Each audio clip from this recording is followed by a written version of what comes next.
We got a lot of crazy stuff going on with the Nova, but we got some small things that we need to address along the way. Stick around.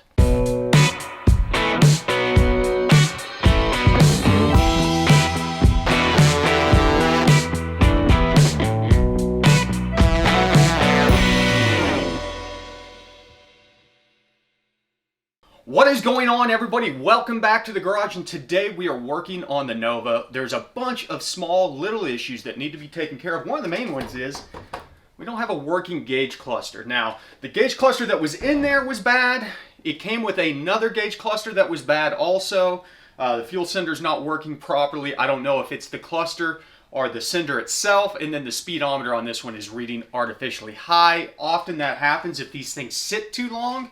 So what we've done is we have gone out, bought a Equus gauge set. These things are about 180 bucks. They're all mechanical, but they're a nice looking little setup. And for the money, you can't beat the price. And in fact, it comes with a new fuel level sender. We're not going to worry about that because we are going to be switching over. Even if the sender in this tank does not work, which it is a 0 to 90 ohm, make sure you check out what the sender resistance is on your setup.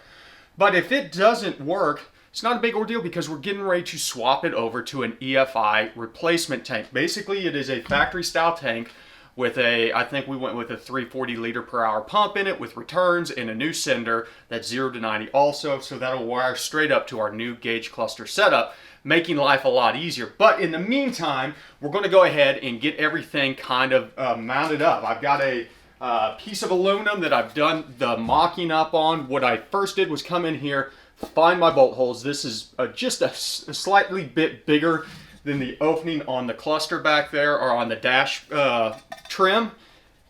Mocked it up in there, drilled the holes to mount it, mounted it, found my centers, and kind of marked out my gauges. So we'll do obviously speed up front.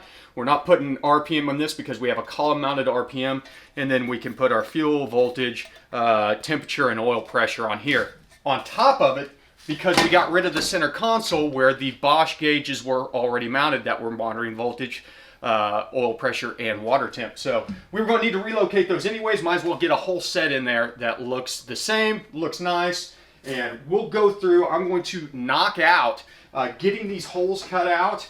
I hate cutting holes in aluminum. Probably what I'm going to end up doing is just firing up the plasma cutter, roughing these holes in, and then I'll file them down to make them smooth, get a nice snug fit on the gauges.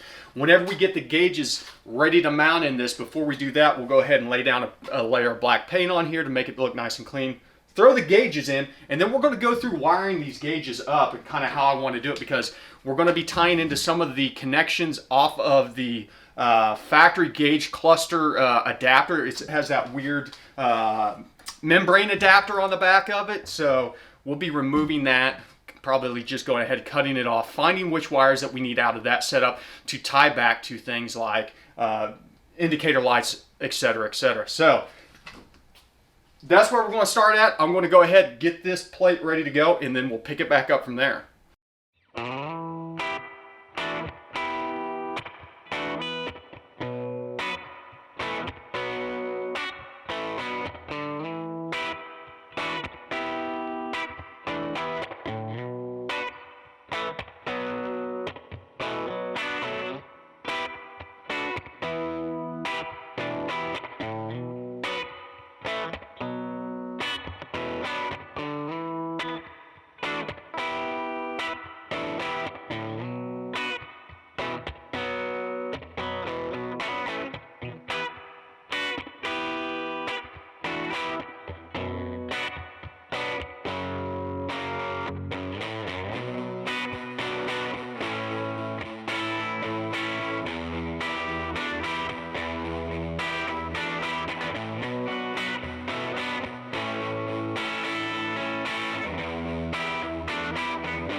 Okay, so we've got our faceplate painted up here with a little bit of texture, then some semi-gloss black on it.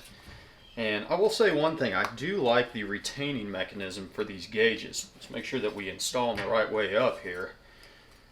We'll start with the big one right away. Get her pushed in there, make sure she's clocked right. Then you got this big collar that screws down instead of the 2-tab kind of setup that you see on a lot of gauge setups. Yeah, that looks pretty straight. Snug that one down. What else we working with here? I think we should probably do fuel in the far left because that's generally where you see fuel. Okay, here's our panel so far. I'm digging it. What do you guys think? Not bad. Not bad at all. Now we get to do the fun stuff, the wiring of it. And we've got a couple different things that we're dealing with here. The primary one being the lights. We can tie all of our grounds together off this one. We want to make sure and keep our positives for our lights separate so we can put it on the gauge illumination circuit. Then we will have a couple powers that will be ignition power, one for our volt gauge, the other one for our fuel sender. But as I said, we will also tie in our negatives on those. So I'm going to grab some wire, some solderless splices, and we'll just kind of daisy chain these down in a way that we can make it a nice clean installation. And then on the end, we'll end with a Deutsch connector so we can plug all this in whenever we are ready to install it on the dash side. Okay, I've kind of got everything here that I need to do this. I'm using some remnant wire so I don't have to break out my new spool. So we're actually going to use blue for ground on this, and then we'll continue the trend of white. We also need to keep in mind that we're adding indicator lights and a headlight indication, bright indication. Those we'll want to tie the grounds together with also. But I'm going to show you kind of what I'm going to do here. One thing I will say about this kit that kind of disappointed me is that they did not include light bulb condoms for all of the gauges. They only came with 2 sets of red and greens for the tack. And so if you're wanting to add more colors in there, keep in mind that you'll have to add the extra or buy the extra light bulb covers or condoms as they were. And if you've watched anything that I do, you know I'm a huge fan of solderless splices. These things just hold better. You know, I like to use them with some insulation. They look better whenever everything's said and done. And make sure that if you're using this kind of setup that you use the proper crimping tool, because if you don't, you're going to regret it whenever you're done at the end of the day. But I'm telling you, these connections are just hard to beat whenever they're crimped up. And then I'm also going to be using a 3-to-1 reduction 3/16 heat shrink on here that actually has the glue, I believe. Should be. Maybe these are not. Yep, these are adhesive lined. So I'll be using adhesive lined on that. We'll cut off a little pup over here, just long enough to make our connection over to our next one. Splice it in with our primaries. I like to go ahead and get my crimpers ready. That way I can feed the wire into the splice, crimp that down. So I'll zoom in on this a little bit better so you can see what we've got going on as we do this. Go ahead and feed our heat shrink over this section. Don't forget this step. I'm always real good about forgetting to run heat shrink over to make it impossible to shrink afterwards. And I've got different sizes here, so I'm going to go to the next size up. This splice. Actually, I might be able to use the same size. Let me see if this will engage on there without pushing wires out. And it's pretty tight. We'll go ahead and go to the next size up just to be safe.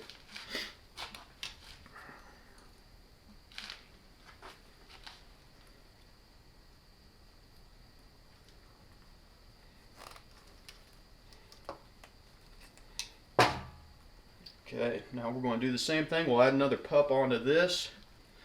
Now I'm going to do a little bit something different on this one because we are going to have these other indicator lights that are going to need grounds whenever they're installed. So I'm going to go ahead and leave a pigtail out on this. That's going to be part of this initial splice for our grounds. Once again, we're going to make sure that we use the correct size splice for this because we're going to be putting 4 wires in, which is quite a bit. But as long as we have a good twist on these, it'll be a good, mechanically sound electrical connection. So, there we go. Perfect. Slide our splice down on there, and let's crimp it down. Be aware if you're using insulationless butt splices like that, some of them have seams in them, and if they have a seam, you need to pay attention to where that seam goes because it'll actually go in the detent of your crimpers to help curl that seam over. These are seamless splices, so we don't have to worry about that so much. But now we've got a flying lead here, and we'll do the same thing whenever we add the indicator lights, daisy chaining the ground down on those. Now we're going to put our, since we're not tying into the positive side on this one, we're going to go ahead and put our flying lead down here on the end and tie it back with our last 2 gauges. The reasoning behind that is that we need dedicated positives for the rest of the lights as far as the turn signals and things like that. We can share ground, but on the positives, this circuit right here is just for whenever the lights, the exterior lights, your headlights are on, to turn on your gauge lights. So this will be the end of this circuit here. Okay, so now we need to go ahead and finish off our connections here. I'm going to grab a couple different colors of wire to make these up. And one of them here is a positive for both the voltmeter and a positive to turn on the fuel sender or to provide it the voltage that's needed. So I'm going to use red on this positive. Go ahead and pop this one off. That way I know whenever I go to hook this thing up what everything is. Remember, whenever you're using spade connectors, you want to use enough or strip off enough just to see the wire sticking out the tip of the spade connector. There's normally a stop while still being completely in the insulation. Put that one there, and then we're going to do the same thing. Since we can use the same power on these, we're going to kind of daisy chain these. Last but not least, we're going to run a brown wire for a fuel sensor level. So when it comes to connectors, this is not something that you want to skip on. This is one of the most important things in electrical wiring. So I use custom connector kit. I'll drop a link down below, or you can just Google custom connector kits. Comes with everything you need. You can buy them in kits. Make sure you get one that has the proper crimpers on there. That is very important. And we're using a barrel pin. These are like a 14 gauge pin. And the nice thing about it is on the lid down here, you can see it has the part numbers. So if you want to replace specific things, it'll let you know what part numbers that you want to do. So now we've got to decide whether or not we want the pins on this side or the females, the males or the females. And I think, for one, we don't need it that long. Let's go ahead and cut it down to about right there. I think we'll go with the males on this side. So I'm going to go ahead and strip these 4. And as I said, we'll be adding 3 more whenever the indicators come in. And it's very important to know how far you're supposed to strip these down. You should have a little bit of strain relief before the connector hits the end of it. Let me adjust this here for you so you can see a little bit better what I'm talking about. You should have a little bit of strain relief before the connector hits the insulation on there. And I said we're going with the pins, so we're going with the males. And what we're going to do is slide that over there, making sure, and that's maybe a smidge long. Trim it down just a hair.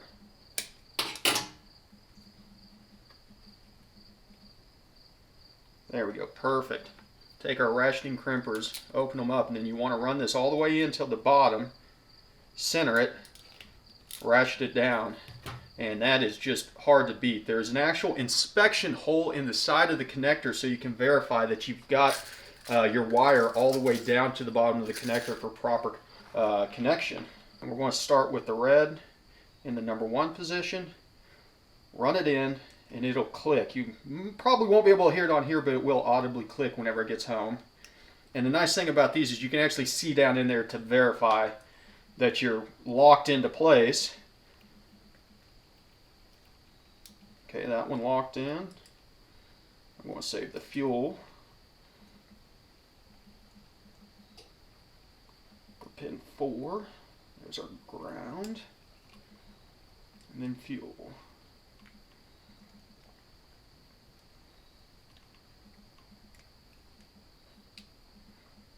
Okay, once you get them in there, you then are going to have a retainer. In this case, it's going to be the green one that goes in that locks the pins in place to make sure that they can't come out. Can be a little bit of a pain on the smaller connectors, but on the bigger ones it's pretty easy. Now those pins are locked in place, ready to be reinstalled in the car. Well, there you go. We still got a lot of wiring to get done before we call this complete. As you can see, the whole interior has been jerked out of this thing in anticipation for the Power Glide swap, but you can see our new gauges set back there nice. You know, they're offset a little bit, kind of how the factory gauges were. We could have built them out and tried to flush them out here, but I kind of like the look of them being a little bit offset. Let me know what you think. Well, we've got our odometer tack right here out of the way so we can still see our speed, fuel, voltage, and then of course the critical gauges, temperature and oil pressure over there, wide open so we can easily see those if something were to go wrong. So that's kind of it for now. I've got a lot more to do. Picking up the Power Glide tomorrow. We'll be starting the transmission swap. I've got yeah, got to get all that crap jacked and ripped out. We're obviously not going to be using these gauges anymore because we've got the same gauges in our new cluster. A lot of wiring over here that's just going to go away. And then of course we do have to hook up all the new stuff, build the other side of the harness for the power, light indication, all that stuff. So keep your eyes peeled. We will be hard at it getting this stuff knocked out. But you know the drill. Thanks for stopping by the garage. Remember, ABT, always be tuning.